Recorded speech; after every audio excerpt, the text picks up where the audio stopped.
Fala, gente, tudo bem? Vamos aí para o vídeo 2, né, dessa nossa jornada. Mais uma vez agradecendo a todos que estão participando aqui, tá, gente? Eu acho que é fundamental a gente trocar ideia, trocar informação. Nós temos, como já falei várias vezes, vários cursos, né, que nós trabalhamos, tanto na organização como lecionando, congressos, palestras, mas eu acho muito importante a gente manter esse campo de comunicação. Lembrando, tá, que aqui, você que está vendo esse vídeo, se você está vendo o nosso grupo de discussão, que é que significa? Use o grupo para que vocês possam estar trocando ideias, tá? Quando sempre que possível eu vou estar lá participando e os vídeos, né, como desde antes como prometido, né, vão ser na periodicidade, né, que claro que o professor que vos fala conseguir por conta da rotina, tá? Mas sem mais tanto bate-papo, só agradecer a quase 300 pessoas que já estão nesse momento desse vídeo aí, vamos aumentar isso aí para o máximo de pessoas possíveis. Uma maneira de retribuir o carinho a vocês, esse conteúdo, né, que está aí disponível para vocês gratuitamente. O que é que a gente vai fazer hoje, gente? Deixa eu fazer aqui um compartilhamento de tela, tá? Vamos discutir uma coisa que eu acho, gente, muito, muito, muito interessante, tá? Até para falar para vocês, eu vou colocar a minha câmera em off. Por que eu preciso colocar minha câmera aqui em off, gente? Para vocês não ficarem vendo minha cara, né, rabiscando aí qualquer coisa. Então, vou colocar ela aqui em off, tá? A gente vai ficar aqui com o nosso áudio. Vou só espelhar a tela aqui do meu iPad, tá? E aí, a partir do momento que a gente tiver, para vocês. Vamos lá, bater um papo. O que é que a gente vai bater papo hoje, gente? Com esse artigo que eu achei extremamente interessante, tá? É, A gente falou inicialmente de duas características de artigo, né? Para você ter cuidado, para que não te coloquem para você goela abaixo qualquer informação, tá? E a indústria, óbvio, vai fazer isso. E eu já dei um pouquinho a pincelada do que você deveria fazer, né? Para olhar um arquivo, né? Um artigo, se realmente ele é relevante para você, independente da revista que ele esteja publicado, tá, gente? Tem outras coisas? Tem outras coisas, mas eu tô colocando o mais tranquilo possível para que você, que o intuito aqui não são pesquisadores, tá, gente? Pode ser que existam, e se vocês pesquisadores quiserem contribuir no grupo, falem, tá? Que serão muito bem-vindos a esse artigo, isso, aquilo, outro, fique à vontade. Com certeza vocês vão saber mais do que eu. Mas quando a gente fala para clínico, é interessante você começar a ter o senso crítico de abrir um artigo e olhar algumas coisas, né? Então, falamos lá, benazepril mais espironolactona, os benefícios, e a gente viu, né? Eu já deixei minha opinião sobre o caso e sobre o artigo. Esse artigo, gente, eu já acho ele mais interessante em um aspecto, né? Vamos lá pensar na primeira coisa, né? Olha a data, né, gente? Sempre a gente vai conversar aí sobre artigos mais recentes, tá? E aí, por que que eu tô falando isso aqui para vocês, gente? Porque não adianta nada a gente estar discutindo terapêutica hoje, tá? Antes do EPIC, tá? Eu não, eu vejo dessa maneira, a não ser que amanhã venha outro trabalho que diga, olha, o EPIC foi invalidado, tá? Então a gente vai começar a discutir dali para frente. Mas o que é que o EPIC diz para você que talvez chegou, tá vendo esse vídeo aqui, né? Que você deve utilizar Pimobendan em pacientes que têm enfermidade valvar mitral, né? Que estejam, né, aí na doença valvar mitral estágio B2, né? Na cardiopatia dilatada de canina, né? Você já pode utilizar quando tiver alteração de função sistólica, né? Você nos gatos também, a mesma coisa e por aí vai, tá? Mas ali, o EPIC que eu tô falando, ele fala da doença valvar mitral e ele saiu mais ou menos nessa época e a maior parte dos estudos falando aí do Pimobendan e outras enfermidades tá por ali também, tá? No EPIC, eu tenho quase certeza, né, gente? Foi em 2019. Pode ter sido 2017 ou 2019, mas vocês podem checar. Depois a gente pode olhar aí no EPIC para não perder mais tempo. Então, depois disso, gente, a gente precisa considerar, né, que eu não tenho como fazer uma pesquisa com uma medicação que vai aumentar em média, segundo os artigos, na doença valvar mitral crônica, 13 meses de vida, mais ou menos, tá? E não utilizar dentro de uma pesquisa, tá? É maldade. Eu vou dizer para você, ó, é grupo que não usa Primobendan. Morra, tá? Então eu não acho legal, mas minha opinião. Quando a gente olha para esse artigo, primeiro, recente, sempre olhem, gente, a equipe dos pesquisadores.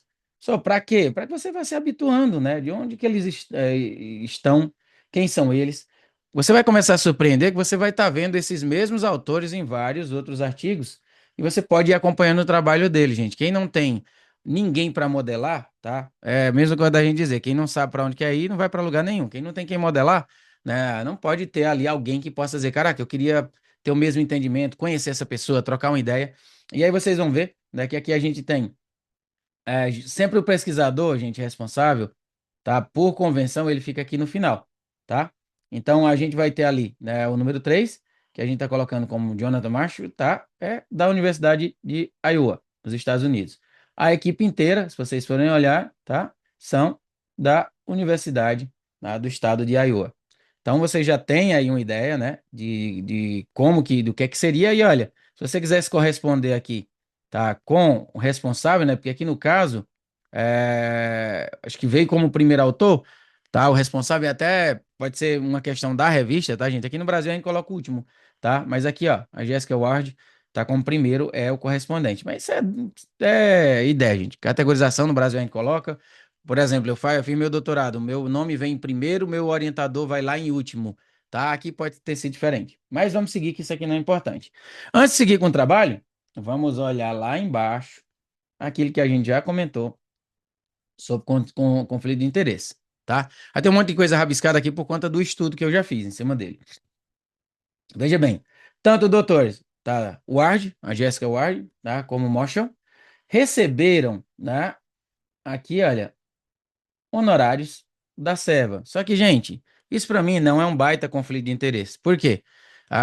Eu vou desenvolver uma pesquisa minha, mas eu tenho um curso meu que a VetNew me patrocinou. Então, eu vou puxar sardinha para VetNew, depende de quem eu seja, né? Do meu caráter. Então, não está relacionado, tá, diretamente à questão de, por exemplo, aquele último trabalho que eu mostrei, que são funcionários da empresa. Raramente um funcionário vai contra os interesses da empresa. Tá, agora eu ter sido patrocinado por Seva, por VetNew, né? Se a gente for colocar isso na tabela, né? Ninguém pode fazer mais pesquisa, porque todo mundo, de certa maneira, recebeu algum pagamento de consultoria, recebeu alguma, ou deu essa consultoria gratuita, alguma passagem de hotel, de alguma coisa, algum patrocínio de alguma coisa, tá, gente? Quem trabalha nessa área provavelmente vai ter isso. Não é problema, tá? E o Dr. Dormas aqui, ele fala, né, que trabalha no Departamento de Agricultura dos Estados Unidos. Então, só isso, né, nesse intuito que a gente tá vendo, no mais, tá? A gente não tá vendo outras coisas, ok? Que possa é, trazer, tá, mais alguma coisa. O que ele coloca aqui no final, né, que o conteúdo desse paper, contudo, né, responsabilidade dos autores não representa o que seria, né, a visão da Seva. Então, eles estão dizendo, ó, é nossa opinião, independente de Seva ou de qualquer coisa. Já começa a gostar um pouco mais do trabalho, tá? Joia. Agora, visto isso, é como eu faço nos meus estudos, tá, gente? Eu olho ali o tema, tá? Do que se tem. Eu passaria inicialmente para ver aqui o resumo, ok? Achei interessante o trabalho, achei. Aí eu vou olhar, tem conflito de interesse, tá? E aí depois, se não, se tem conflito de interesse daquele tipo, gente, eu nem leio. Eu trouxe para vocês para mostrar para vocês, mas nem leio, tá? Porque eu vou ficar. É a mesma coisa de eu ter aqui a minha empresa aqui e eu criar uma pesquisa contra a minha empresa, tá, gente? Isso é fato, né? Não dá para isso acontecer, tá? Mas quando a coisa anda, eu já venho, tá? E vou observar. Então, o que é muito interessante desse estudo, gente?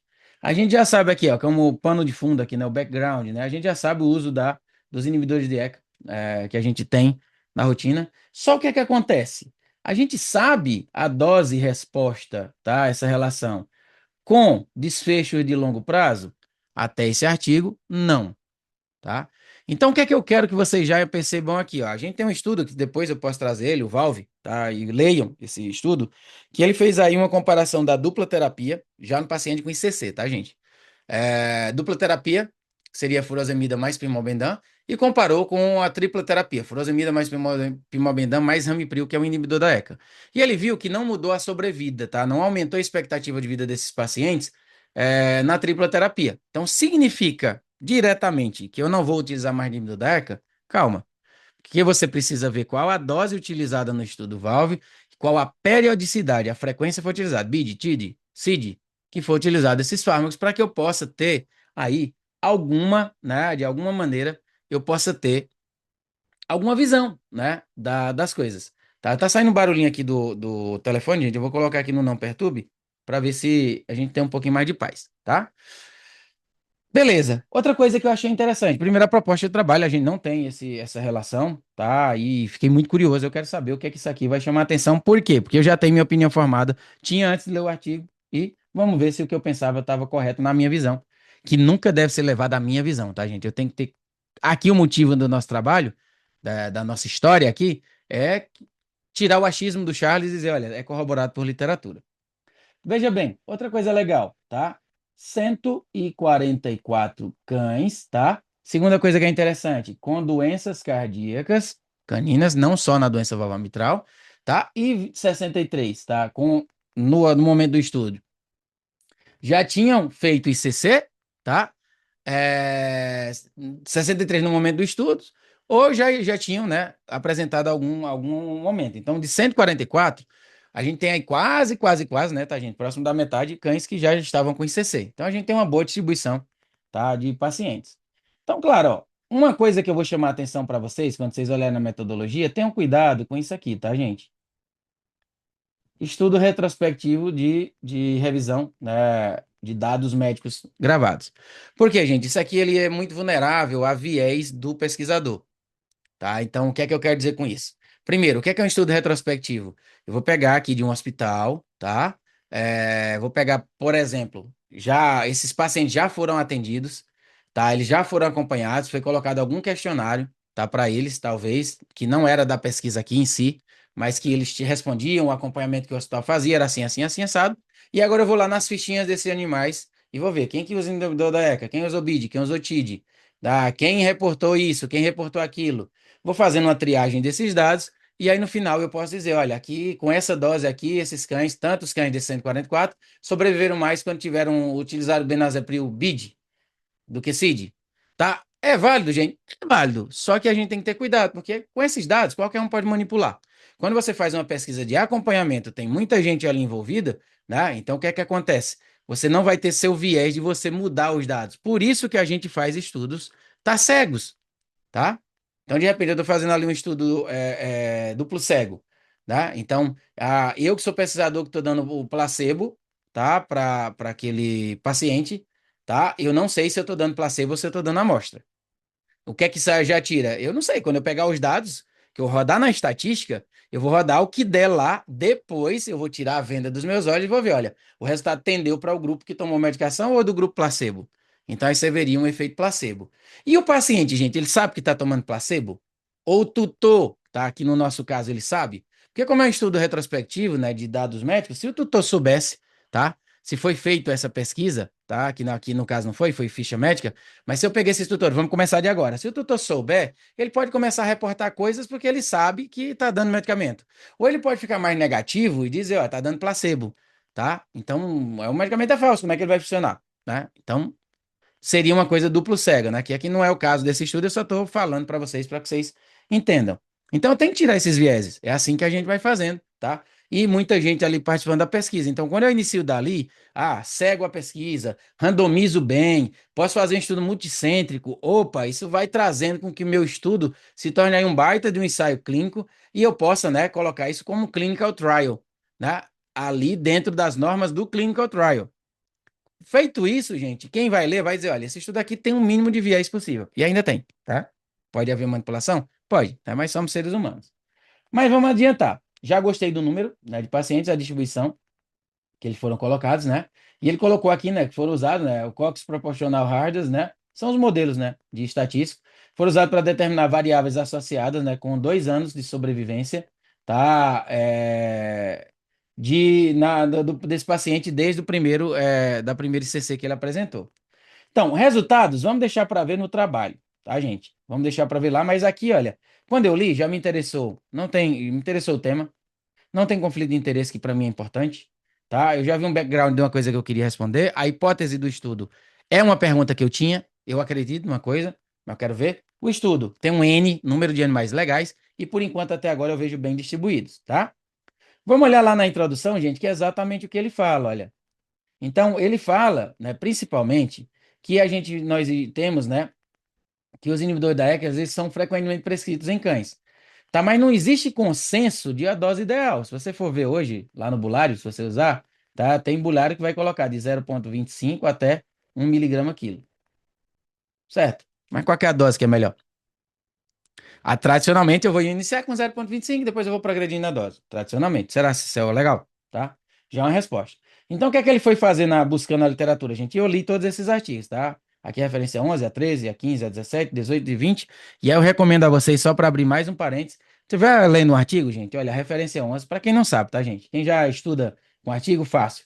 tá? Você vai vir lá nas referências bibliográficas e você vai olhar aqui, ó. Isso aqui foi eu marcando para buscar esses artigos, ó. O 11, né? Farmacocinética e farmacodinâmica, tá? Da relações da enzima conversora de angiotensina, né? Dos inibidores. Então tá ali aquele artigo, eu posso copiar isso aqui, fazer uma busca, ou pedir um IA, né, para buscar isso aqui para mim, trazer o PDF e eu vou ler para ver aquele argumento, tá? Então, desses que me interessaram, estão marcados aqui, a gente leu, né, para ver, e ele já vem falando ali mais ou menos, ó. Um estudo demonstrou, né, que uma única dose, né, de benazepril pode, tá, inibir realmente a atividade da enzima conversora de angiotensina por 24 horas, tá? E que isso, né, demonstrou nessa época que foi independente da dose. Então é como se eu dissesse assim, da qualquer dose que eu der, em 24 horas a gente vai ter aí uma inibição da ECA. Só que isso, gente, né, começou a ser, e a ciência deve ser assim, tá? Refutado em quê? Veio o estudo, esse estudo número 13, né, que tá aqui, que a gente já pode olhar lá, fizeram uma reanálise, tá, desses dados, usando, tá, um modelo farmacocinético, tá? Então, o que é que ele começou a fazer? Modelando, né, essa dose, né, para 12 em 12 horas, fazendo o oposto, né, o que seria aí de 24 em 24 horas, ok? E aí ele demonstrou, né, que aí teve uma grande inibição, tá, com a mesma dose, que seria uma dose só. Então, opa, já dá um adendo. Eu tenho uma inibição muito maior, e segundo artigo está mostrando, vendo a farmacocinética dessa droga, que ela tem uma maior inibição se eu fizer a cada 12 horas. Detalhe legal, né? Só que aí o que é que vem na historinha, ó? Foi mais adiante, né? Um estudo diferente de uma única dose de enalapril e benazepril, na dose de 0,5 miligramas quilo, indicou, tá? Menor efeito de duração e da supressão de 12 horas. Dose baixa, tá? E essa supressão, opa, já tem aqui uma contradição. Mas o que aqui está começando a gente já modelar isso daqui? A hipótese que o inibidor da ECA, e aqui, gente, ninguém está falando, tá, de enalapril ainda ou de benazepril separados. Ah, porque o enalapril é 12 em 12, o benazepril é 24 em 24, né? Quem te disse isso, tá? Então, cuidado, tá? Veja a farmacocinética e a farmacodinâmica dessa medicação. E vamos olhar, tá? Por medicamento, ou por estudos. Esse aqui, ó, já pegou farmacocinética, farmacodinâmica, com inibidor da ECA, foram limitados, né, pelo uso, tá, da atividade em plasma, né? E aí, né, começaram, né, outros estudos em humanos, mostraram que teria ali, né, uma diferença da correlação. Esses estudos anteriores pegaram plasma, né? E eles começaram a ver que tinha uma diferença aí, estudando farmacocinética e farmacodinâmica, da gente olhar para o plasma e a gente olhar realmente para a atividade da angiotensina, que foi os estudos 15 a 17. Então, esses modelos experimentais também falharam, tá, em mostrar a cronobiologia desse sistema renina-angiotensina-aldosterona. Por quê, gente? Será se essa inibição varia durante o dia? Sim ou não? Tá? E aqui esse último estudo demonstrou, tá? Uma pesquisa mais recente mostrou biomarcadores de renina, tá? Dessa via da renina, são sujeitos a variações do ciclo circadiano, que você já sabe, né? Dia e noite, né? Ali, claro, escuro, né? Como a gente está habituado, os seres que vivem nessa terra. Opa, então vamos lá. Fiquei curioso, né? Um estudante dizia que a uma dose qualquer a cada 24 horas servia, o outro já disse que não era tão bem assim, o outro começou a pesquisar ali a farmacodinâmica e farmacocinética, começou a dizer que esses estudos estavam olhando o plasma, mas a atividade real da Anjo 2 não conseguiam avaliar, e esse último estudo ainda diz assim, olha, tem variação durante o dia. Aí, vamos seguir, tá? Um estudo recente, tá, aqui já mais embaixo, olha, demonstrou os benefícios do inibidor da ECA, tá, com CC, secundário à doença valvar mitral ou cardiopatia dilatada, né? O enalapril inicialmente foi prescrito na dose de 0,5 miligramas quilo a cada 24 horas, tá? Com clínicos, né? Tinha a opção de aumentar essa dose e a frequência a cada 12 horas, de acordo com a sua decisão. Então, o que é que acabou acontecendo? Esse estudo aqui já começou a ver aí uma análise, né, de que seria a cada 24, a cada 12 e a dose. Joia. Vamos pegar lá, ó. Três grandes, agora sim, gente, clinical trials, estudos bem feitos, bem desenhados, que passa por um crivo para poder dizer que eu sou um clinical trial. Começaram a investigar, né, o uso de inibidor da ECA, tá?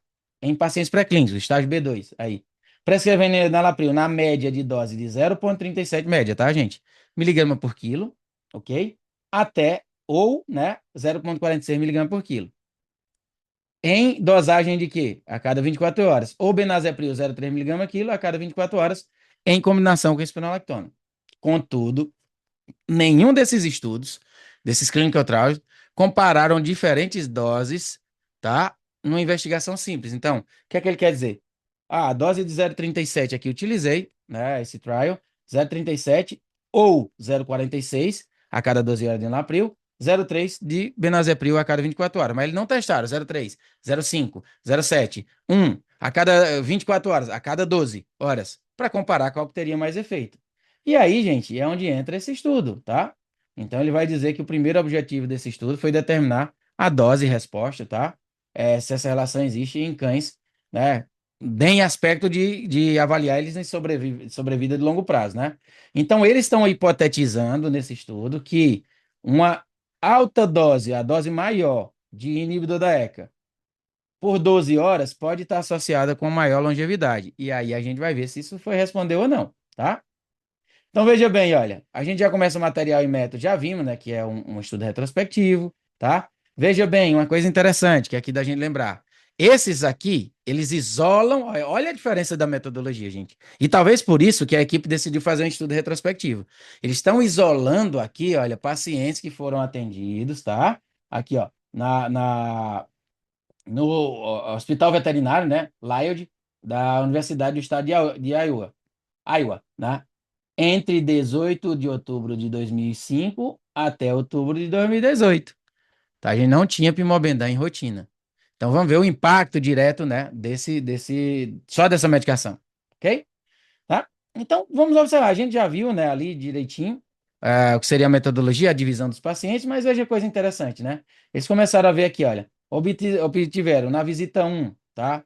Então eles estão pegando aqui, ó, toda a parte de peso corporal, a examinação, exame, né, de físico do sistema cardiovascular, pressão sistólica não invasiva, bioquímico, painel, né, geral, tarará, né, classificação, né, da doença estrutural, ou tanto da doença valvar mitral para a época, como a da cardiopatia dilatada, né, para a época, tá? E ele já tinha aqui a do American College of Veterinary Internal Medicine, ok? Tendo seus estágios, está ali, ó, no 4, no artigo, você pode dar uma olhada. E aqui, né, com a cardiopatia dilatada, né, os estágios também similares ali, né, se tinha CC, se não tinha, mas enfim, ok? Veja bem, ó, a dose frequência.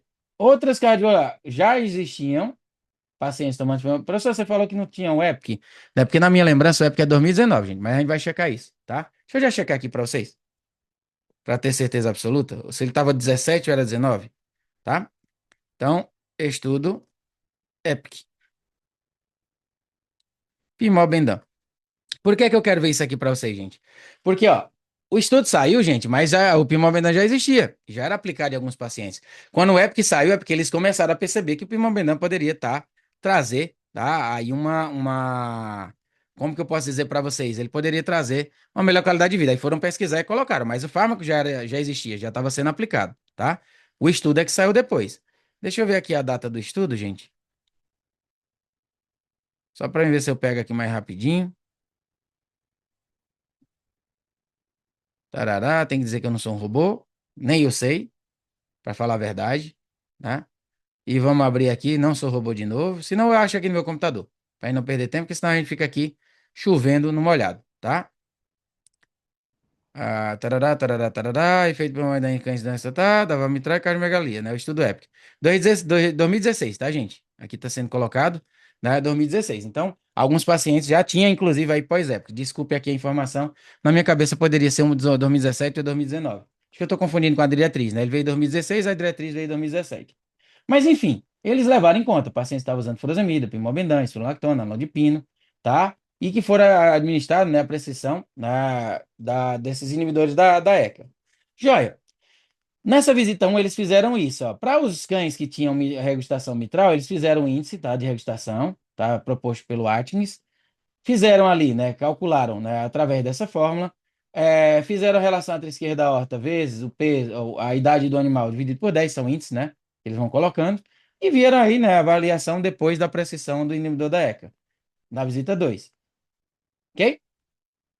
Então, o que eles colocam, entretanto, né, a administração do inibidor da ECA, né, a pressão arterial, a bioquímica sérica, o resultado, né, dessa bioquímica sérica e outra mudança na dose frequência, né, ou de alguma outra medicações, né, também tem essa correlação, né, do proprietário, né, que ele ter essa adesão a isso, tá? Mas enfim, gente, ó, vejo que é uma coisa bem desenhada, tá? Por mais que seja um estudo retrospectivo, não tô puxando sardinha, não gosto de estudo retrospectivo, mas vejo uma certa seriedade. Quando a gente vai olhar aqui, gente, eu não vou bater cabeça aqui com a análise estatística, tá? Para a gente também não ficar muito longo, mas aprendam, olhem, é importante para a gente até validar se isso aqui é importante. E esse estudo tem uma coisa que é bem legal, gente, que vocês depois vão ver, para ter muito cuidado com essa história do valor de P, tá? Quem trabalha com estatística já sabe, né, que valor de P sozinho não é a coisa mais universal do mundo. Ajuda demais, gente diferenciar entre grupos, tá? Mas ele sozinho, ele precisa ter uma análise multifatorial. E a gente vai ver isso mais à frente. Então veja bem, olha, dos resultados. Na tabela um, todos os cães, 144. A média de idade de 9, tá? A média 7 a 11 anos eles. Média de peso, veja que é uma média de 7 a 29. Então engloba vários cãezinhos, né? De vários tamanhos. E por isso que várias enfermidades. Quem tinha sopro deles? 87%, a 124, 142 foi o resultado do sopro. A arritmia, 18% apresentava alguma arritmia, tá? ICC, como a gente já falou, 44% deles já estavam tendo no momento dali, tá? Que iniciou essa coleta de dados, ou já tinham antes, né, apresentados. Joia, dessas enfermidades, gente, olha, 101 pacientes aqui são de doença valvar mitral crônica, ok? Só pegar aqui meu desenho de novo. Tá? E aí, assim, ó, desses 101, entre 9 e 11, a média deles, tá? Desses pacientes, tá? O peso desses cães, vejam que vai até 14,2, é mais comum em animal menorzinho. Sopro, quem tinha doença valvar mitral, gente? Praticamente todo mundo, 98% tinha sopro, tá? Arritmia, apenas 9. Tudo que a gente já sabe, né? Doença que provoca menos arritmias, né? Sopro é mais frequente, mais fácil de se observar. E, ó, 42% desses 100 animais com doença valvar mitral tinha, tá? Aí a presença de ICC. Então, veja bem, ó, 63 pacientes no geral tinham, dos 144, tinham ICC. Desses 63, 42, tá? Tinham doença valvar mitral crônica. Cardiopatia dilatada, foram só 28 cães. Ah, pessoal, a divisão foi pouco. É a nossa realidade, gente. Abre vê teu consultório e vê quantos doentes valvar mitral vem e quantos que vêm com cardiopatia dilatada. A idade, ó, 8, geralmente mais jovens, né?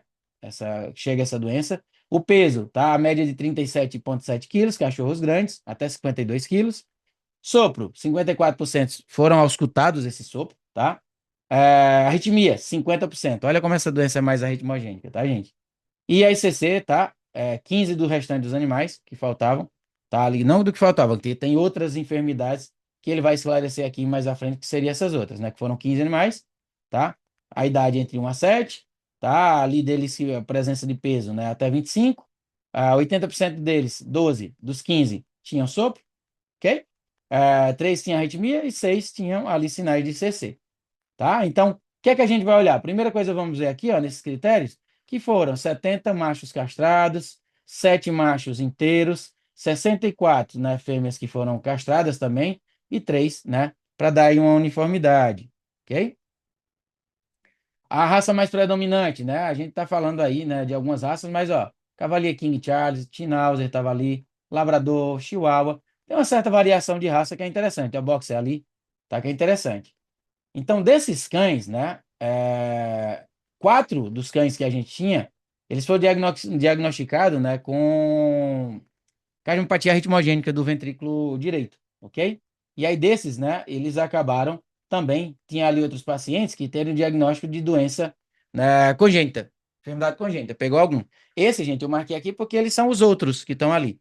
Então, se a gente for pegar aqui, ó, desses, né, 10 tiveram ali doenças congênitas, tá? E ali, né, mais do que eles, 4 tiveram fenótipo, né, de cardiopatia arritmogênica do ventrículo direito, né?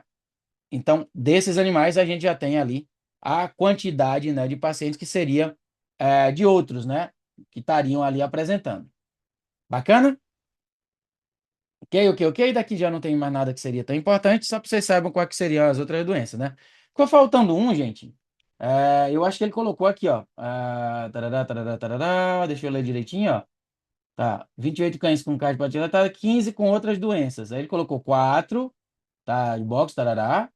Outras doenças cardíacas incluíram doenças congênitas, 10, 14, né? Estranho, tá, gente? Hipertensão associada, tarará, tarará, tarará, 2, né? Então, assim, ele não explicou aqui cadê, né, o 15º paciente. Mas, enfim, né? Pode ter sido aí algum errozinho. Ou eu não tô aqui e não tive tanta. Nesse momento gravando o vídeo, não vou ficar fuçando isso para não perder tanto tempo. Não vou ficar pesquisando isso. A prescrição, como é que funciona desses pacientes, ó? 60 cães, né, tiveram a dose, né, do inibidor da ECA desde a visita um, né, que é quando ele vem, até a visita 2. Já já a gente vai ver esse intervalo de tempo, da visita um até a visita 2. Eles tiveram aí aumento, precisaram ter aumento da dose do inibidor da ECA. Legal, interessante, né? E, né, também incremento da frequência de 24 para 12 horas. Por isso que eu digo, eu tenho minha opinião, porque é isso que mais acontece. Ok? Ou eles tiveram, né, incremento da dose ou da frequência, ou da dose e frequência ali ao mesmo tempo, tá? Então eles vão colocar as razões, né, que seria a mudança, né, de alteração pressórica, né, porque, né, nesse estudo teve animais que também, dependendo da dose, eles ficaram hipotensos, que é bem raro, mas podem ficar. E aí vão regulando a dose, né, desse inibidor da ECA, né, para que a gente possa também estar trabalhando. A gente não vai deixar um animal hipotenso aí de gaiato, e a gente vai manter a dose. Mas enfim, né? Vamos olhar aqui na tabela, ver se tem mais alguma informação importante aqui pra gente, tá? Já já a gente olha. Vamos olhar aqui, ó. Primeiro essa tabela 3, ali a 2. Vamos olhar a 2 primeiro, tá, gente?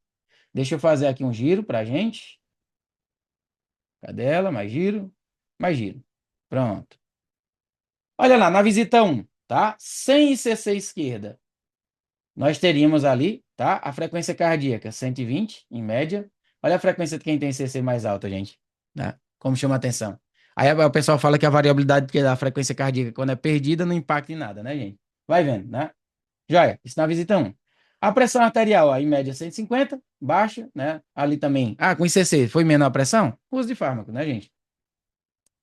Aqui a gente tem o nitrogênio, né? Ali a creatinina, tá? Estavam estáveis, sódio, estavam legaisinhos, né? Potássio também, todo mundo bem, né? Cloro, né? Tava todo mundo bem, bicarbonato, todo mundo também na faixa de normalidade, a média, tá, gente?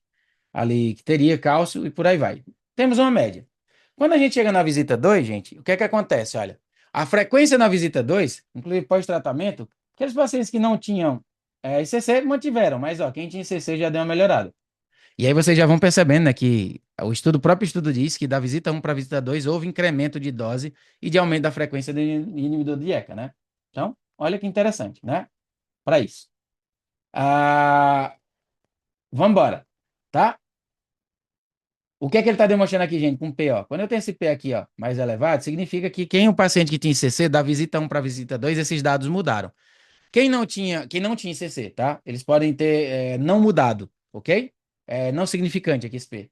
Para a galerinha ali, dependendo do P que ele utilizou, do valor aqui de P, se ele usa 001, tá? Aqui em relação à frequência cardíaca, houve variação, mas não ali também, né? Poderia não ser significante, dependendo do P que ele utilizou. Já já, ó, tá colocando aqui, ó, P foi ajustado para 0,05, ok? Então aqui, como era 0,07, fica naquele gargalo das histórias de onda P. Mas vamos ver aqui quem que realmente variou, gente. Ó, no limítrofe aqui, ó, os cães que tinham ICC, eles tiveram variação, tá? Da visita um para 2, da, do nitrogênio em ureia, né? Então, a gente sempre vai fazer creatinina, faz ureia, então seria essa ureia, né? Ele variou. Por quê, ó? Na visita um, a gente teria 18, saltou para 24, tá? Então, a gente teve. Quem não tinha ICC não variou muito. Lembrando, né, da progressão, isso também já traz pra gente que essa doença progressivamente ela vai piorando, pode piorar a função renal. Mas quando a gente vai olhar ali, gente, por exemplo, para a creatinina, tá? Não houve significância, diferença entre os grupos. Quem teve mais significância, gente? No grupo que teve ICC, quando a gente vai olhar aqui para o cloro, tá? Houve variação de significância que ele colocou aqui, tá? Por que isso, gente? Provavelmente aumento de dose de diurético. E aqui, ó, uma baita significância, a diferença, né, estatística, o cálcio também deles, tá? Que também pode estar relacionado aí com questão de diurese, né, da visita um para a visita 2, ok? Vamos ver que seria isso, né, sérico, né? Agora vamos ver na tabela 3 o que é que variou em relação à prescrição. Ok, vamos ver lá, nesses pacientes, da visita um para a visita 2. Eu tenho inibidores da ECA, ok, tá? Mas aqui ele está dizendo quantos tomaram enalapril. 92% estava com enalapril na visita 1, 92% se mantiveram na visita 2 com enalapril. Joinha, tá? 92%. Então, ó, de 144 cães, 132 estavam utilizando enalapril. Qual que é a dose que ele está usando na visita 1? Veja lá o que é que a gente diz. Miligrama por dia, tá? Por quilo por dia. 0,84 por quilo por dia, estava usando. Então, se isso é BID, gente, isso quer significando que eu estaria usando ali em média 0,42, tá? Se for um CID, seria 0,8 em média, tá? Que vai variar de cães ali. Na visita 1, de 0,5 até 0,98. Olha uma coisa interessante aqui, ó. Quando a gente chega na segunda visita, tá? Tá bem parecida ali a percentual da dose do indivíduo da ECA. A frequência que a gente tinha aqui, ó, de 144, 108 já tomava a cada 12 horas. Tá? Somente 25% tomava a cada 24 horas. Na visita 2, tá? Que aí foi o que ele falou, ó, subiu para 81%. Tá? Então aqui, gente, ele não falou de incremento de dose porque ele está colocando a miligrama quilo dia, tá? Nesse primeiro aspecto. Então, miligrama quilo dia ficou parecido. Mas quando a gente vai olhar aqui, ó, da frequência, na visita 2 nós tivemos que subir esses dados, esses pacientes, tá? Para 12 em 12 horas, que era de 24 em 24. A gente aumentou. Só tinham ali, ó, 108 cachorros estavam tomando a cada 12 horas, tá? E quantos cães não estavam tomando a cada 12 horas? 44 ali, né? Daria 40 menos 8, exato. 32, 36 pacientes tomavam a cada 24 horas. Quando a gente chegou ali na visita 2, né? A gente subiu aí para 12 em 12 horas, tá? Mais 6 animais, tá? Então a gente diminuiu. Então quem tava com 24 horas de 32, tá? Vai cair aí, né, para 26 animais. Opa, tive que incrementar. Vamos olhar aqui, gente, o aumento da dose, de incremento de dose que eu precisei, na visita 1 é a visita inicial. 11% dos animais tiveram que aumentar a dose, tá? Bacana? Diminuir a dose, 3,5%. Aqueles que entraram lá na hipotensão e por aí vai. Beleza? Descontinuou, só 2,1%. Seria um efeito adverso aí mais pesado para tirar. Só 3 animais tiraram essa dose. Deles, quem que estava com furosemida? Desses pacientes aqui, olha, 44% na visita 1, subiu para 53%. Natural, né, gente? Na visita 2, a gente tem esse incremento. Fimobendan, olha, 67%, que até peço perdão a você lá do início do vídeo, tá? Pela minha confusão que eu fiz. Eles já estavam, a grande maioria aqui tomando Fimobendan. Subiu para 74%. Então aqui já é no cenário real, tá, gente? Vida real da gente que já trata com Fimobendan. De certo ponto de vista, não isola só o efeito da medicação, do benazepril ou do enalapril, do Nildeca, mas enfim, é vida real. Tem que ser pesquisado assim mesmo. E a espironolactona, ó, na visita 1, 2,8, depois subiu para 15, tá? Última avaliação que a gente fez, né? Veja bem, na visita 1 tinha 144, caiu para 141 na visita 2 e só ficaram 137 na última visita. O que é que aconteceu aqui, gente? Olha, 91% desses pacientes ali no enalapril se mantive muito parecido ali, era 92, diminuiu o número de animal, caiu para 91, tá? Então a gente não mudou enalapril para benazepril. A dose aumentou um pouco, tá? No último follow-up. A média aumentou. Mas ó, o que é que ficou aqui de interessante? A frequência da dose saiu lá da visita 1, ó, de pacientes que estavam tomando ali a cada 12 horas eram 75%, no último follow-up passaram a ser 82%, a grande maioria. O que é que isso significa, gente? A gente está sendo obrigado a aumentar a dose da medicação para essa sobrevida, né? Incremento da dose, ó, 9,2 aqui no final, precisaram a mais ainda desse incremento de dose. Né? Diminuir a dose lá na última avaliação? Nenhum a mais. Os que tiveram efeito adverso não precisaram. Tá? E aqui, né, descontinuado, né, foram 4 que estão aqui. Prescrição de furosemida subiu como esperado. Prescrição de pimobendan subiu como esperado. Prescrição da espironolactona subiu como esperado. É uma doença progressiva, tá, gente? A gente precisa ver. Mas aqui, o que é que a gente já chama a atenção aqui nesse gráfico? Essa galera aqui que estava dentro desse estudo, entre a visita 1 e a visita 2, eu tive que subir esses pacientes que de 24 horas que eles estavam tomando para 12 em 12, eu tive que aumentar a dose desse fármaco, tá? De alguma maneira. Então, a mais altas doses, mais alta frequência para esses pacientes. Ganha, tá? Quando eu vou olhar aqui as doses, gente, então veja bem, ó. Quando eu estou colocando aqui de 24 horas, vamos olhar aqui, ó, que a grande maioria que vai chegar até aqui, ó, chegou numa dose, aí, ó, um teto, pouquíssimos animais ali em relação ao número de cães, ó, poucos, né? Aqui eu estou na escala maior ali, ó. Poucos deles estavam numa dose de 0,6 a 0,7 miligramas quilo dia, por 24 horas, tá? Uma galerinha aqui, ó, de cães que estavam na dose, tá? Vamos botar aqui, ó, nessa faixa aí, ter 30 cães ali, né? Eu teria ali uns 12, 13 que estavam nessa dose de 0,5 a 0,8. Uma grande maior parte dos animais que estavam no estudo de 20, que estavam tomando a cada 24 horas, quase 20 deles, 0,4 a 0,5 miligramas por dia, tá, gente? Porque eles tomavam a dose zona padrão, né? 0,5 miligramas de Benazepril SID, tá? É a maior parte que estava ali. 0,3, 0,4, tá? Uma quantidade menor, 0,2, 0,3, muito pouco. Quando a gente passou para 12 em 12 horas, tá? O que é que aconteceu? Desses animais que foram utilizados, a grande maioria estava aqui, ó. Entre 0,9 a 1 miligrama por dia. Só ele dobrou a dose? Não, gente, é porque agora é 12 em 12 horas, é miligrama quilo dia. Então a grande maioria estava tomando ali em média 0,5 miligramas por quilo, tá? BID, porque agora estava de 12 em 12 horas. Aqui era CID, ali era BID, tá? Então veja bem. Porém, gente, ó, tem uma maior galerinha aqui também que passaram para doses maiores, tá? De fazer ali 0,6 miligramas quilo, tá? Ou acima de 0,6 miligramas quilo BID, que totalizaria 1,2. Vamos ver nisso aqui o que é que aconteceu de desfecho, tá?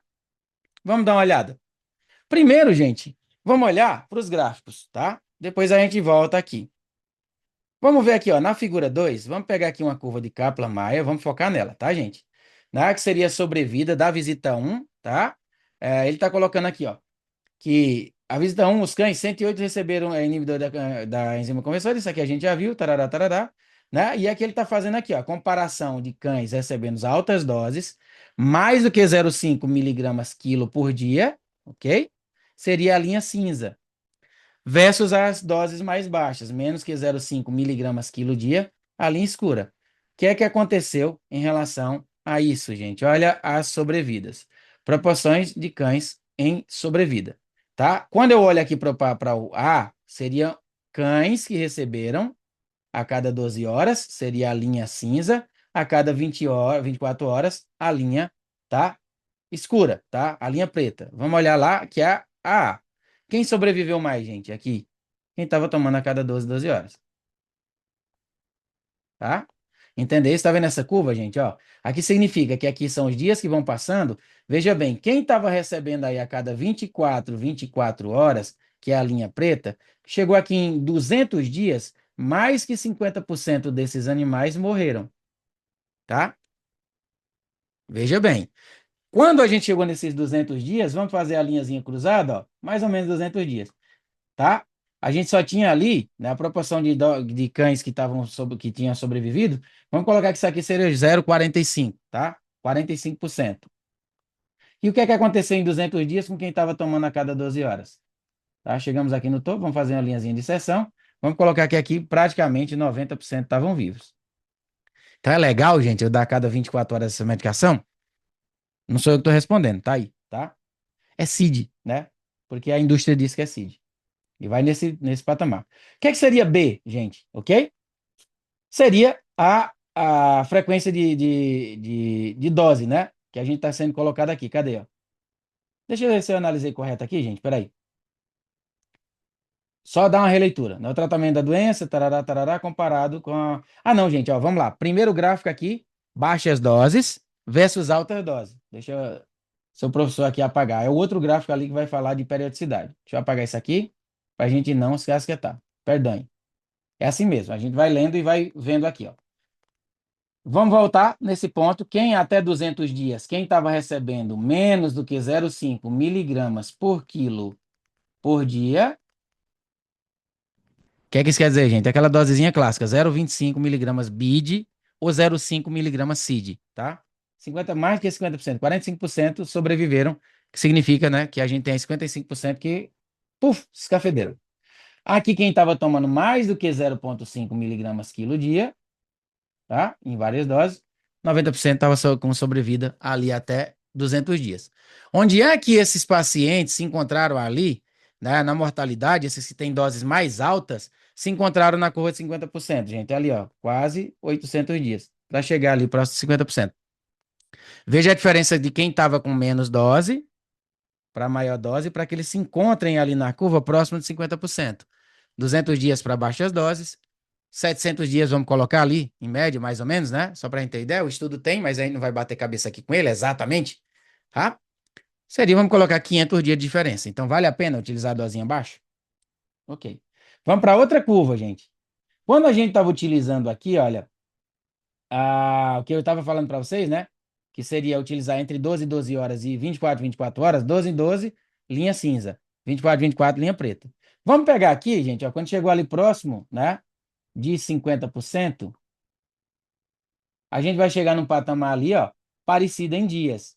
Só que, olha na lapada aqui nos dias iniciais, que aqui eu tinha a sobrevida mantida praticamente de todo mundo, e aqui nesses dias, vamos colocar que seja ali em torno de 50 dias mais ou menos, eu já tinha perdido 25% dos meus animais que estavam tomando a cada 12 horas, a cada 24 horas, tá? E os meus animais ali, ó, seguindo na sua sobrevida.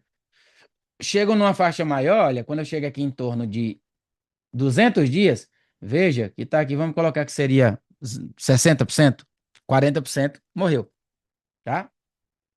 Nessa mesma linha aqui, ó, eu teria 80% ou mais vivos. Vejam, gente, que esses gráficos já vão começando a mostrar pra gente as características. Vejam essa dosagem, ó, linha preta ali, ó, seria dose menor, tá? Preto aqui, ó, menor que 5, maior do que 5, a linha cinza.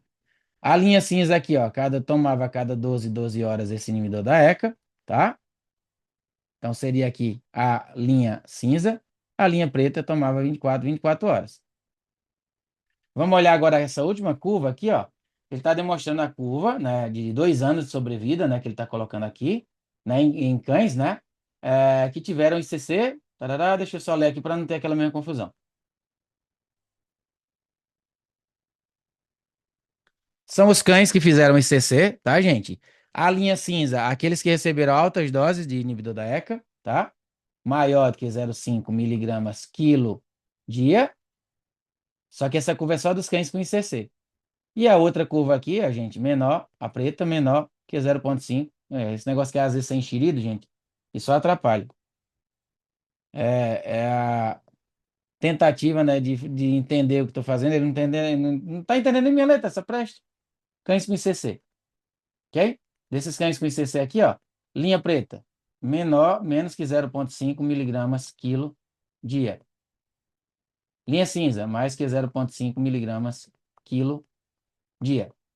Olha a sobrevida, gente. Gente, ó, aqui próximo de 200 dias, 75% dos animais que tinham ICC esquerda, tá? ICC, na realidade, que é aquele não detalha, mas ali 75% morreram quando ele utilizava dose baixa de inibidor da ECA. Então, gente, isso pra gente é uma coisa que traz pra gente aumento de sobrevida, o inibidor da ECA? Sim, pelo trabalho demonstra quando? Quando eu uso doses mais elevadas a cada 12 horas. Ah, gente, já vou chegar no teto de 1 miligrama? Não, o estudo aqui não está falando de 1 miligrama por dia. Perdão, 1 miligrama a cada 12 horas. Mas doses acima, tá? De 0,25 miligramas, tá? BID. Acima disso. Quem estava abaixo estava morrendo mais cedo. Então, por exemplo, aquele paciente que a gente faz 0,5 miligramas quilo BID, ele vai ter que vai tomar 1 miligrama quilo por dia, ele tem uma tendência, tá? Se não tem CC ainda, de ter maior sobrevida, se tem CC, de ter mais ainda maior sobrevida. Tá o estudo provando aqui para vocês, tá? E a gente pode estar olhando aqui, ó, tá? Desses aqui, gente, quando vocês olharem esse Hazard Ratio, ele vai dizer o que é que eles observaram nos pacientes que impacta nessa mortalidade, porque aqui o desfecho do estudo é mortalidade. Quando essa curva aqui, ó, o HR Hazard Ratio, ele está menor que 1, significa que, por exemplo, o paciente, a frequência cardíaca, se ele tiver ali, ó, vamos pegar uma coisa que está realmente, a frequência cardíaca está 1,006. O que é que significa? Ele está menor do que 6? Não. Mas está maior do que 6? Menor do que 6, gente. Está menor do que 1? Não. Está maior do que 1? Nada, 0,006, insignificante. O que é que ele quer dizer aqui, ó? Que a variação de frequência cardíaca nesses pacientes não impacta na sobrevida deles, tá? Joinha. Nesse estudo não demonstrou. Mas vamos já olhar aqui uma coisa bem perigosinha. Quando o paciente ele avança para o estágio C, que ele faz ICC, ele tem maior probabilidade, quase 2 vezes e meia a mais, de morrer por conta disso. O que é que não impactou na sobrevida? A dosagem de potássio, tá? a dose total, né, de inibidor da ECA, que ele foi colocado aqui, né, de reset ratio, a frequência ele colocou com aqui, e Pimovendan colocou aqui. Aí você diz, caraca, mas que estranho, né? Ele está colocando isso estatisticamente falando, vendo o valor de P. Então a gente vai olhar uma coisa que é interessante, que ele escreve aqui, gente, ó. Vamos lá, deixa eu ver se eu acho aqui no texto que ele colocou. Que a gente precisa, né, não ter somente uma variável. Veja bem, ó, todas as variáveis foram ajustadas, né, com P valor menor do que 0,1, tá? Quando eu olho para isso aqui, tá? Isoladamente, eu vou dizer, olha, naquele campo, se eu pegar só isolado esse dado, eu vou dizer que não houve diferença. Porém, gente, a gente tem que fazer uma avaliação mais ampla, não simplesmente olhando para esse índice comparado com antes e depois com um andado só. Então, o que é que ele vai colocar aqui? Eu quero que vocês, a gente vai traduzir ao pé da letra, né? Deixa eu apagar isso aqui. Nós vamos traduzir isso aqui ao pé da letra. Deixa eu tirar aqui a canetinha, gente, porque senão ele não vai deixar em paz. Traduzir ao pé da letra, como eu sempre gosto de fazer, porque eu quero, tá? Que seja a leitura do que está escrito aqui, e não da minha interpretação, tá? Joinha. Vamos lá. Ferramenta de traduzir. Todas as variáveis com valores de P ajustados menor que 1 na análise univariável, né, juntamente com a dose diária, de ECA e a frequência de dose, foram considerados como preditores candidatos na construção. Modelos multivariáveis, né, variáveis inseridas no modelo, tá, para sobrevida de 2 anos, né, foram o estágio do Akvin, né, concentração de potássio, frequência da dose, né, no modelo multivariável, tá? Também colocar isso como duas variáveis, né, preditivas, né, de melhor resultado nesses 2 anos. Deixa eu ver se eu tenho mais aqui alguma coisa, gente. Acho que não é exatamente aqui que ele está colocando. Tarará, tarará, peraí. Foi na discussão.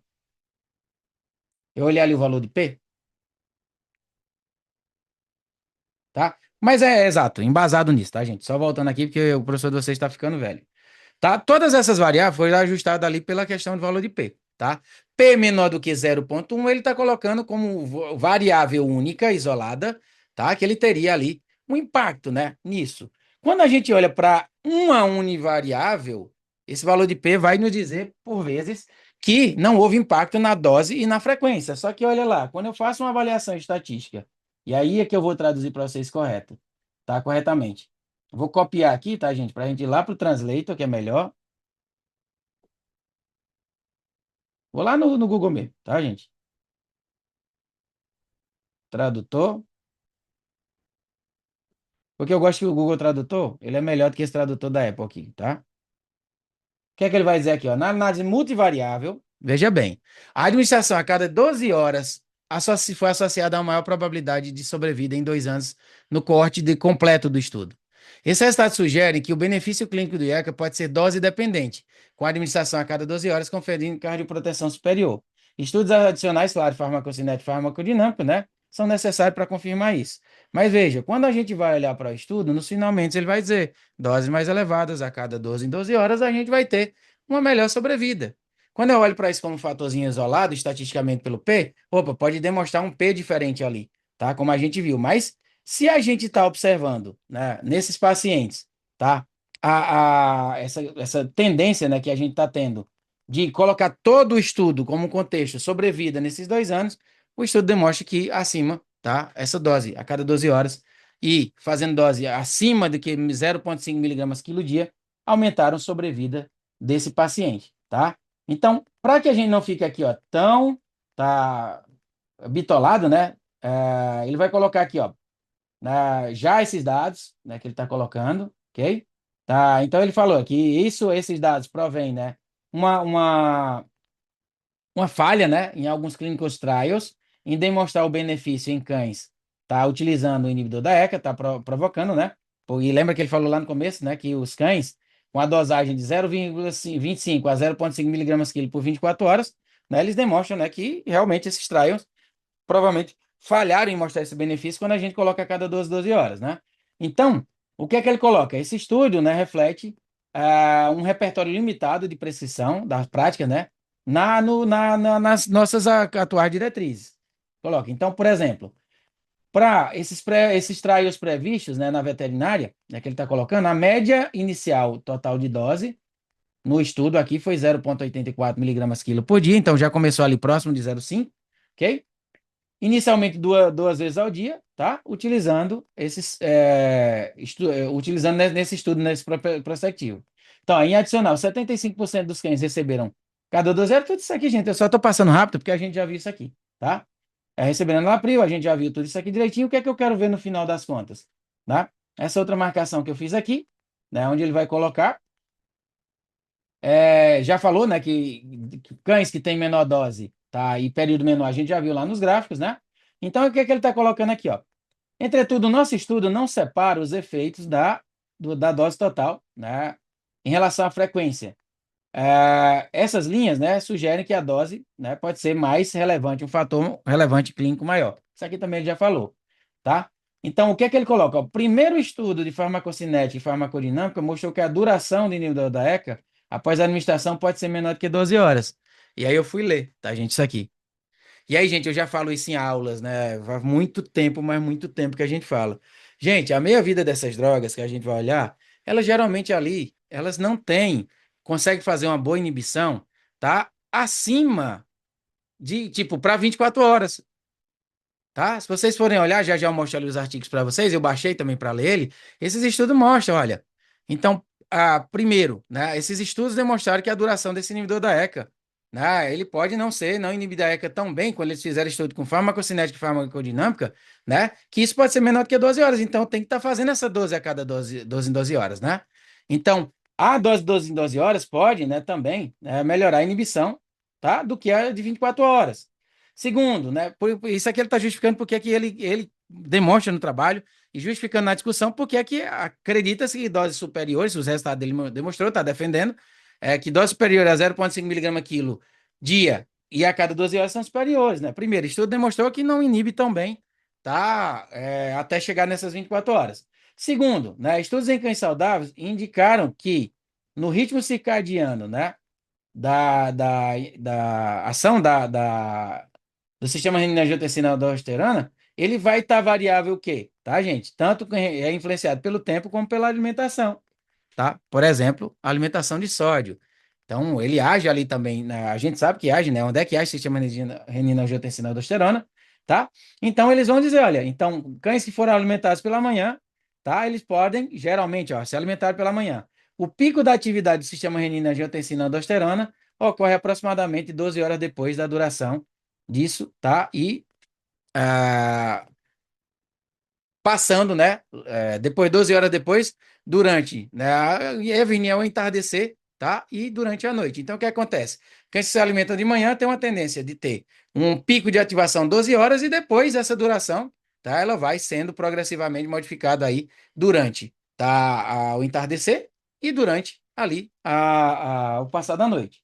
Esses resultados indicam que, veja bem, indica que uma dose de 24 horas, tá? Ok? Pode não ser, né? Por exemplo, ele pode ser. Deixa eu traduzir aqui ao pé da letra, gente. Porque às vezes eu fico aqui chovendo molhado e isso aqui acaba trazendo, às vezes, para a gente uma interpretação errônea, tá? Eu gosto muito disso, tá, gente? Professor Chato, você entende inglês? Entendo, mas tem horas que eu olho para o texto ali e eu prefiro, tá? Que um tradutor aqui possa me ajudar para que eu não fuja 100% aqui do assunto, tá? Deixa eu só voltar ali, porque ele come coisinhas, tá? Vamos ver ali o que é que ele vai dizer no final. Tarará, o troço chato. Gente, é espraguejo com tecnologia, briga não, tá?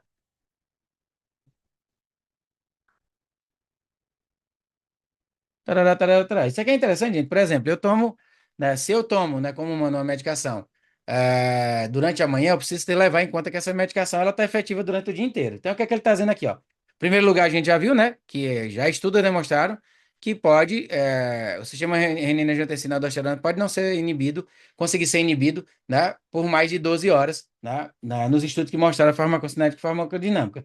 Segundo lugar, estudos em cães saudáveis indicam que o ritmo circadiano da sistema renina-angiotensina é influenciado pela alimentação. Até aqui foi exatamente o que eu falei, tá? Ou seja, ingestão de sódio. De modo que, para cães alimentados pela manhã, o pico de ativação ocorre aproximadamente 12 horas mais tarde. também, né, durante 12 horas mais tarde e durante a noite. Esse resultado indica que, com um esquema de dosagem a cada 24 horas, a dosagem noturna pode ser mais eficaz do que a dosagem matinal, tá? Um fenômeno que foi identificado em humanos que receberam ECA para hipertensão sistêmica. O que é que eu quero dizer? Vai estar prejudicado, tá, gente? Então, dependendo do horário que esse animal se alimenta, se ele toma a cada 24 horas, a dose que ele vai ter, que ele tomou pela manhã, por exemplo, se ele tomou uma dose pela manhã, ele vai ter ali o pico dessa inibição, da atividade do sistema de angiotensina aldosterona 12 horas depois. Então, dependendo do horário que eu coloco nessas 24 horas, vou dar pela manhã ou vou dar pela noite, eu posso prejudicar, tá, ali, essa atividade da inibição porque o pico é 12 horas depois da alimentação, que é exatamente ali, acredito que era o que a gente estava dizendo. Mais uma razão para a gente ficar de olho nessa história de 24 horas. Tá bem? Vamos ver mais o que é que ele fala aqui embaixo, ó. Tarará. Aqui, ó. Por conta dessas recomendações, né, ó, a dose de 12 horas tende a ser superior de 12 em 12 horas para supressão, tá? Levando em conta a cronobiologia individual e alimentação e o protocolo de alimentação. Então, não sei que hora que esse animal se alimenta, se é uma vez no dia, se é 2 vezes no dia, 12 em 12 horas vai suprir isso. Resumo da história, ok? Então, ó, a importância da dose e a frequência, tá? Os resultados demonstram que a gente já viu isso aqui, tá? Ok? Que esses trials que utilizaram doses menores que 0,5 miligramas por quilo dia, tá? Por quilo dia. O que é que significa? Que esses trials não tem como dizer se essa droga aumenta ou não a sobrevida. Porque o estudo está demonstrando que aumenta a sobrevida quando tem doses maiores que 0,5 miligramas quilo dia e a cada 12 em 12 horas. Ok? Então, será se o estudo Valve, qual foi a dose que foi utilizada? Pergunta para o próximo vídeo para a gente ver. Ou vocês coloquem aqui, quem chegou até aqui nesse vídeo, procura o estudo Valve, tá? Ou eu vou colocar no grupo para vocês. Procura a dose e coloca lá. Para saber que você assistiu o vídeo, tá? Que a gente está chegando no final. Então, resumo da história, né, gente? Esse, né, quando a gente vai colocando aqui, ó, os estudos, os trials, né, pode não observar o potencial, né, do efeito cardioprotetivo dos IECAS e prover algum suporte racional, tá, para que possa chegar ali no guideline e dizer, olha, eu tenho que tomar isso aqui 0,5 a cada 12 horas, ok? Então vocês entendem que todos esses estudos é interessante, né, que a gente começa a ver essa dosagem e a frequência. Então, se eu vou colocar ali, ó, eu vou recomendar 0,5 a cada 12 horas, né? E aí, mais uma vez, a gente vai traduzir ao pé da letra para que vocês vejam. Se eu vou colocar o que é que essa diretriz, ela poderia, né? Seria apontado, mediante esses estudos, o que é que ela deveria apontar, né, em relação a isso. Vamos olhar ali na nossa tradução ao pé da letra, que eu amo fazer isso, para que eu não confunda vocês e não me confunda, tá? Vamos só pegar aqui o bichinho aqui no canto. Eu gosto de colocar tudinho porque ele independente da importância relativa da dose versus a frequência, nosso resultado sugere que as dosagens utilizadas em ensaios clínicos anteriores, em quem com doença cardíaca com dose menor, 0,5 a cada 24 horas, podem não otimizar o potencial efeito cardioprotetor dos IECAS, porque o estudo demonstrou que doses maiores trazem isso, tá? E fornecem justificativa para apoiar a dosagem mais alta de IECA recomendada nas diretrizes de consenso atuais, ok? 0,5 miligramas por quilogramas a cada 12 horas. Esse é o ideal. E aí, gente, aqui ele não está falando, tá? Enalapril e benazepril não, viu, gente? Inibidor da ECA. Porque benazepril é 24. Pega todo dia, gente. Receita assim. Espero que você, com esse estudo, venha, né, observar. Então, mais uma vez, tá, gente? Chovendo no molhado, o resultado, né, conclusão, sugeriu que a dose a cada 12 horas, né, pode estar associada com o maior tempo de sobrevida em cães, tá, do que a de 24 por 24 horas, e uma dose média aqui, ó, de 0,84, resumindo a história, gente, 0,5 miligramas BID seria uma dose superior a fazer qualquer dose menor do que isso, CID, tá? Resumo da história, é isso que a gente quer dizer. Então, já vimos conflito de interesse, tá? Os estudos que a gente analisou, e aí vamos concluir lá no finalzinho que esse estudo demonstra o que eu acredito na minha rotina, o que eu pratico na minha rotina, que inibidores da ECA devem ser feitos 0,5 miligramas quilo inicialmente, tá? 12 em 12 horas, com evidência científica. Então, por que é bom ter esse estudo, gente? Quando eu prescrevo isso e chega uma receita para mim, tá? Quando o cliente me consulta, tá, gente? Não é eu dando pitaco do trabalho dos outros, não. Chega uma receita para mim. Benazepril, 0,25 miligramas a cada 24 horas. Benazepril, 0,5. Gente, eu sempre falo, gente, não é uma dose efetiva para cardioproteção. De onde você tirou isso, Charles? Tá aqui o estudo. Tá aqui na mão, lê, né? Dê uma olhada. Se alguém que tá aí, né, tiver opinião contrária baseada em evidência, será muito bem aceito, tá, gente? Então, me despeça aqui desse vídeo, tá? No próximo a gente já vai começar a investigar mais coisas ainda. Vamos ver se ainda tem alguma coisa, porque eu acho que do Benazepril, do inibidor da ECA, a gente já colocou, né, que é a associação entre os dois, né? A gente não vê se, principalmente dependendo do estágio que a gente tá, estágios precoces, a gente já sabe que a associação dos dois não aumenta a sobrevida, e agora a gente já sabe que a dose ideal seria doses, tá? Em média aí, de 0,5 miligramas quilo BID, tá? Para que você possa ter aí esse efeito cardioprotetor, independente do IECA que você tá usando, se é enalapril ou benazepril. Fora isso, eu vou ver se tem mais alguma coisa interessante ali na nossa terapia baseada em evidência, senão a gente parte para uma nova droga, tá? A gente vai conversar sobre isso. E aí você vai lá do nada lá no grupo e comenta assim: eu vou ver a dose do estudo Valve. Se você comentou isso, eu sei que você assistiu o vídeo até o final. Tá bom, gente? Então, vamos lá aqui, né? Só interromper o compartilhamento da tela, tá bem? Só colocar meu videozinho aqui para me despedir de vocês. Muito obrigado, tá, gente, por estarem assistindo até aqui, por estar junto, né, nessa jornada. Espero poder estar contribuindo aí com a vida de vocês de alguma maneira, tá? Aproveitem. Se acharam que eu falei qualquer besteira, interpretei de maneira errada, eu sou ser humano, tá, gente? Tô aqui extremamente aberto para vocês dizerem está errado. Vamos corrigir isso, eu vou aprender e vai ser legal, tá bom? Apliquem isso na vida de vocês, porque é assim que a gente deve ter ido para o consultório, baseado em evidência científica e não em achismo, tá, gente? Então, um grande abraço para vocês, tá? Todos fiquem com Deus e até o próximo vídeo. Tchau, tchau.